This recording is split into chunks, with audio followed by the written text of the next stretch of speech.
Flying saucers have invaded our planet. Washington, London, Paris, Moscow are key targets. The whole world is under attack. Can it survive?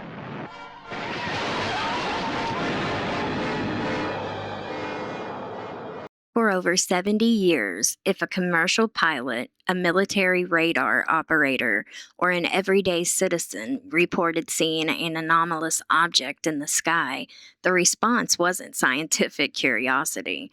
It was immediate, crushing social ridicule. You weren't just mistaken, you were crazy. You were wearing a tinfoil hat. You were a conspiracy theorist. But on May 8, 2026, the Department of War launched the Pursue Initiative, dropping hundreds of declassified files into the public domain. And buried deep within those archives is a paper trail that proves something chilling.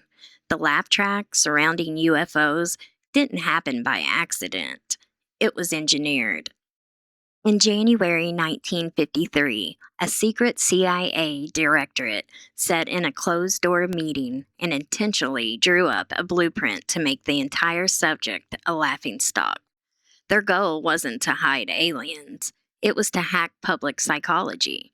And it worked so perfectly that it changed how humanity processes reality for the next 7 decades. Welcome back to the Accountability Project. Today, we are auditing the 1953 Robertson Panel. To understand why the government weaponized stigma, we have to look at the summer of 1952.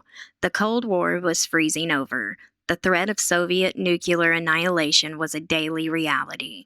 And then, over 2 consecutive weekends in July, massive radar anomalies and visual objects swarmed the restricted airspace directly above the U.S. Capitol and the White House. Jets were scrambled. The Pentagon held its largest press conference since World War II. The intelligence community panicked, but not for the reason you think. They weren't terrified of interplanetary invaders. They were terrified of a systematic data failure. During the flyovers, military and civilian phone lines were completely jammed by thousands of panicked citizens reporting sightings. The CIA realized that if the Soviet Union wanted to launch a sneak attack on the United States, all they had to do was fly decoy objects over American cities, targeting a mass wave of civilian UFO reports and completely choke out the nation's air defense communication lines. The problem wasn't the objects. The problem was the public's reaction. Enter the Central Intelligence Agency. In January 1953, they gathered a secret committee of elite physicists and radar experts, headed by Dr. H.P. Robertson. Informally, before the official meetings even began, Robertson told the panel exactly what their true objective was. According to later statements by panel member Thornton Page, Robertson told them, "Our job is to reduce public concern and show that UFO reports can be explained by conventional reasoning."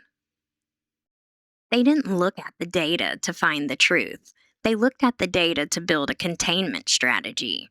The final report concluded that while UAPs weren't a direct physical threat, the interest in them was a national security hazard. So they recommended an immediate national education campaign. But don't let the word education fool you. In the context of the document, education meant a coordinated, state-sponsored psychological operations campaign. The report explicitly outlines 2 pillars of this campaign. The first, debunking, systematically stripping the subject of its mystery. And the second was use of mass media, infiltrating television, radio, motion pictures, and even comic books to push a singular narrative. Only uneducated, hysterical, or crazy people think these things are real. They weaponized corporate and mass media to create an artificial social immune system. If a pilot reported an object, his commercial license was threatened. If a military officer spoke out, their psychological fitness was questioned. The government successfully offloaded the cost of secrecy onto public peer pressure. They didn't have to hide the files anymore because they made sure society would silence anyone who dared to read them.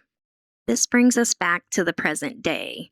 When you look at the 2026 Pursue database releases, you aren't just looking at unsealed case files. You're looking at a 70-year institutional failure because the government chose stigma over science in 1953. Decades of high-fidelity radar logs, pilot testimonies, and sensor data was ignored, buried, or left completely unanalyzed. True accountability isn't just about demanding to see what's in the folders.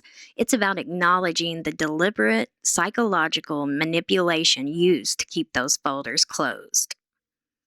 The next time you see a headline mocking this topic, ask yourself, is that your genuine reaction, or are you just repeating a script that was written for you in a closed CIA boardroom in 1953? Let me know your thoughts on the Robertson Panel files below. Keep looking at the data, keep auditing the systems, and I'll see you the next time on the Accountability Project. Thanks for watching.